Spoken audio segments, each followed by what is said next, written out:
Berikut beberapa tips dari saya bagaimana cara meningkatkan kepercayaan diri.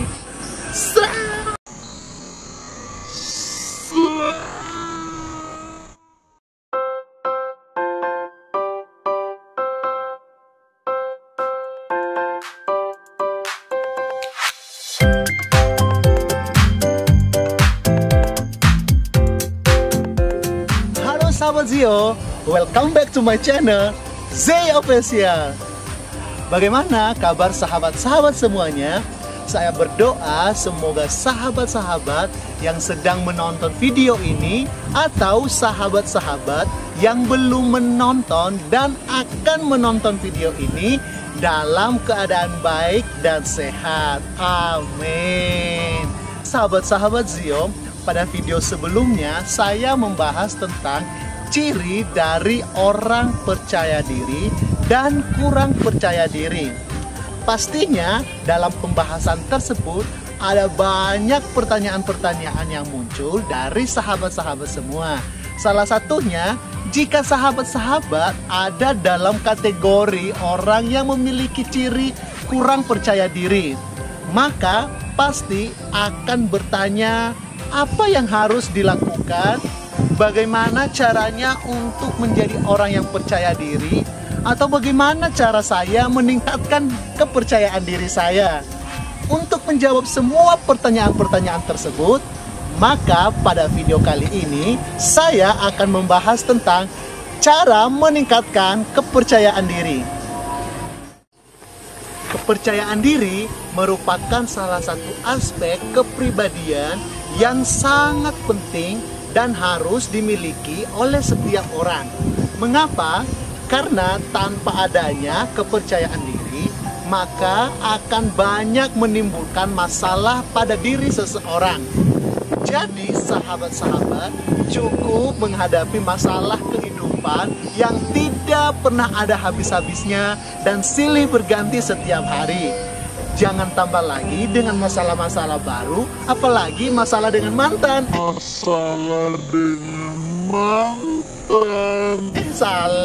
Masalah yang ditimbulkan oleh diri sendiri.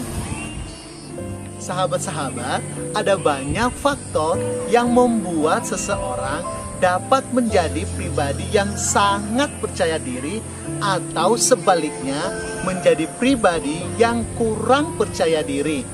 Salah satunya adalah konsep diri atau self-concept, yaitu cara pandang dan sikap seseorang terhadap diri sendiri. Konsep diri merupakan inti dari kepribadian seseorang dan sangat berperan dalam menentukan dan mengarahkan perkembangan kepribadian serta perilaku seseorang di dalam lingkungannya. Seseorang yang mampu mengembangkan konsep diri yang positif akan memiliki kepribadian yang positif serta akan mengarahkan diri pada perilaku-perilaku yang positif pula, sehingga ia menjadi pribadi yang memiliki kepercayaan diri yang baik. Namun, jika seseorang tidak mampu mengembangkan konsep diri yang positif, maka ia cenderung memandang dirinya tidak berdaya, lemah, malang, gagal, tidak disukai, tidak kompeten, dan sebagainya. Sehingga ia menjadi pribadi yang kurang percaya diri. Hal ini tentu sangat merugikan diri sendiri, bahkan mungkin orang-orang di sekitarnya akan ikut berdampak. Konsep diri yang positif ini juga akan membentuk harga diri yang positif dari seseorang. Harga diri merupakan penilaian yang dilakukan terhadap diri sendiri. Harga diri merujuk pada cara kita menghargai, mengapresiasi, menyukai, dan menerima diri sendiri. Tingkat harga diri seseorang akan mempengaruhi tingkat kepercayaan diri yang dimiliki. Faktor lain yang dapat mempengaruhi kepercayaan diri adalah pengalaman. Pengalaman dapat menjadi faktor munculnya rasa percaya diri dan juga sebaliknya dapat menjadi faktor menurunnya rasa percaya diri dari seseorang. Pengalaman yang baik dan menyenangkan dapat meningkatkan kepercayaan diri seseorang. Sementara pengalaman yang pahit, buruk, dan tidak menyenangkan yang membuat sahabat-sahabat traumatik yang dialami di masa lalu membuat seseorang menjadi kurang percaya diri. Sahabat-sahabat, menumbuhkan dan meningkatkan rasa percaya diri perlu dimulai dari diri sendiri. Hal ini sangat penting mengingat bahwa hanya individu yang bersangkutan yang dapat mengatasi rasa kurang percaya diri yang sedang dialaminya. Berikut beberapa tips dari saya bagaimana cara meningkatkan kepercayaan diri.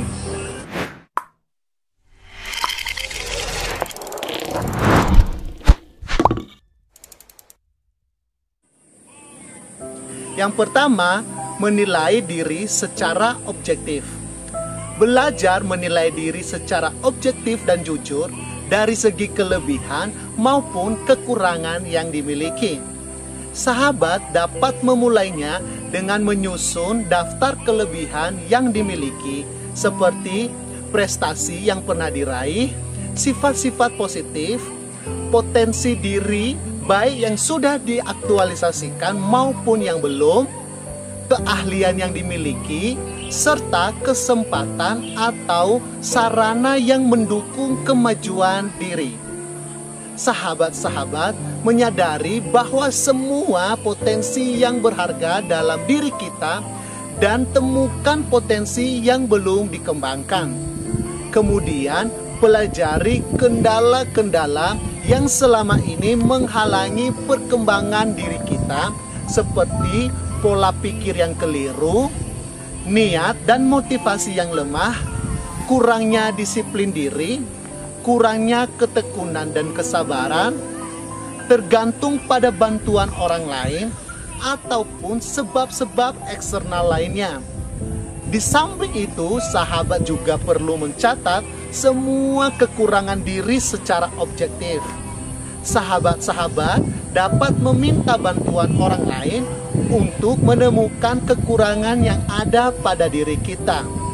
Hasil analisis dan pemetaan terhadap kondisi diri tersebut kemudian kita gunakan untuk membuat dan menerapkan strategi pengembangan diri yang lebih realistis. Yang kedua, beri penghargaan yang jujur terhadap diri. Sahabat-sahabat perlu menyadari dan menghargai sekecil apapun keberhasilan dan potensi yang dimiliki. Mengabaikan atau meremehkan satu saja prestasi yang pernah diraih berarti mengabaikan atau menghilangkan satu jejak yang membantu kita menemukan jalan yang tepat menuju masa depan. Ketidakmampuan menghargai diri sendiri mendorong seseorang memiliki keinginan yang tidak realistis dan berlebihan.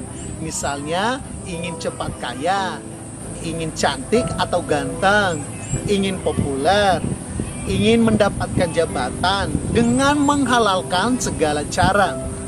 Jika dilihat lebih lanjut, hal ini sebenarnya bersumber dari rasa rendah diri yang kronis, penolakan terhadap diri sendiri, ketidakmampuan menghargai diri sendiri, sehingga berusaha sekuat tenaga menutupi keaslian diri sendiri. Yang ketiga, berpikir positif atau positive thinking. Hidup yang sehat dimulai dengan berpikir positif. Orang yang berpikir positif bukan berarti telah menjamin tercapainya suatu keberhasilan. Namun setidaknya kita sudah berada di jalan yang benar untuk mencapai sebuah keberhasilan. Orang yang memiliki pikiran yang positif memiliki ciri seperti melihat masalah sebagai tantangan, menikmati hidup dengan penuh semangat, pikiran terbuka untuk menerima kritik saran dan ide, dan membuang segala hal yang berbau negatif dalam hati dan pikiran. Mensyukuri apa yang dimiliki, tidak membuat alasan tetapi langsung melakukan tindakan, tidak underestimate, menggunakan bahasa tubuh yang positif, dan memiliki kepedulian terhadap citra diri. Yang keempat, menggunakan self-affirmation. Sahabat-sahabat, untuk memerangi pikiran yang negatif atau negative thinking, maka perlu kita menggunakan self-affirmation, yaitu berupa kata-kata yang membangkitkan rasa percaya diri. Misalnya, saya pasti bisa. Saya adalah penentu dari hidup saya sendiri. Tidak ada orang yang boleh menentukan hidup saya. Atau saya bisa belajar dari kesalahan ini.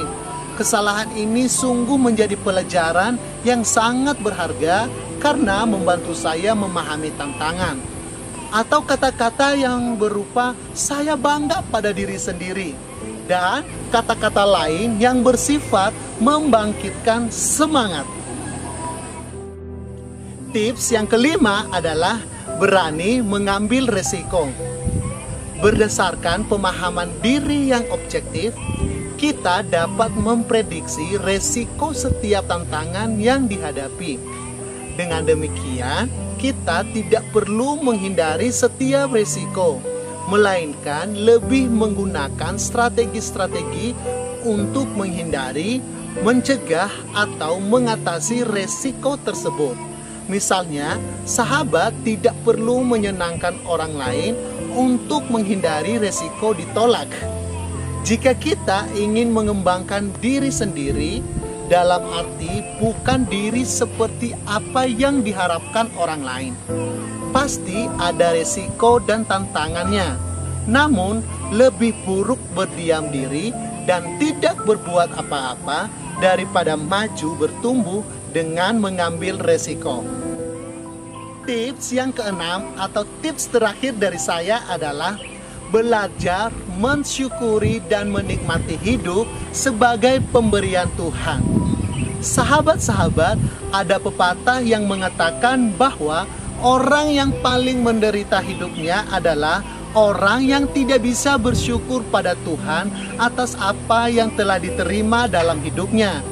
Artinya, orang tersebut tidak pernah berusaha melihat segala sesuatu dari kacamata positif. Bahkan kehidupan yang dijalaninya selama ini pun tidak dilihat sebagai pemberian dari Tuhan.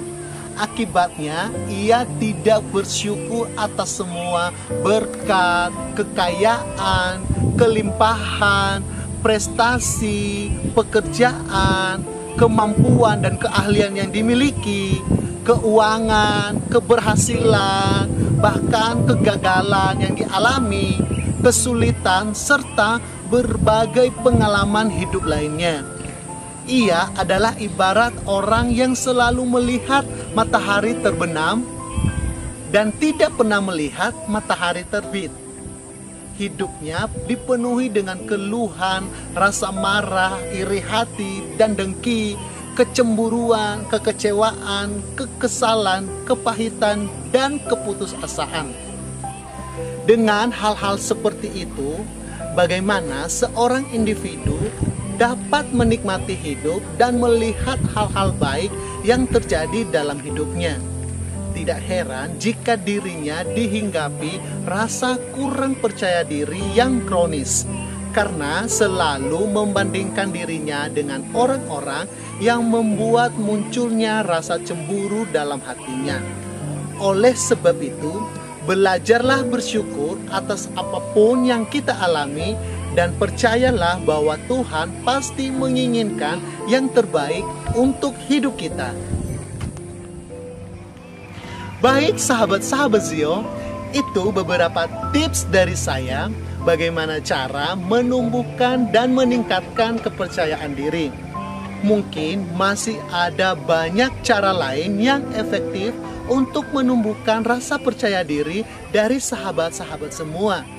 Namun, jika sahabat dapat melakukan beberapa tips seperti yang saya sarankan di atas, maka percaya bahwa sahabat-sahabat akan terbebas dari yang namanya ketidakpercayaan diri. Namun, perlu sahabat-sahabat ingat bahwa jangan sampai kita mengalami rasa percaya diri yang berlebihan atau overconfidence. Karena rasa percaya diri yang berlebihan tidak menggambarkan kondisi kepribadian yang sehat. Karena hal tersebut merupakan rasa percaya diri yang bersifat semu. Oke sahabat-sahabat Zio, sekian video kali ini dan sampai berjumpa kembali pada video-video berikutnya. Jangan lupa subscribe jika sahabat-sahabat menyukai channel ini. Dan jangan lupa like, komen, dan share sebanyak-banyaknya. God bless you.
Dengan berbagai yang pertama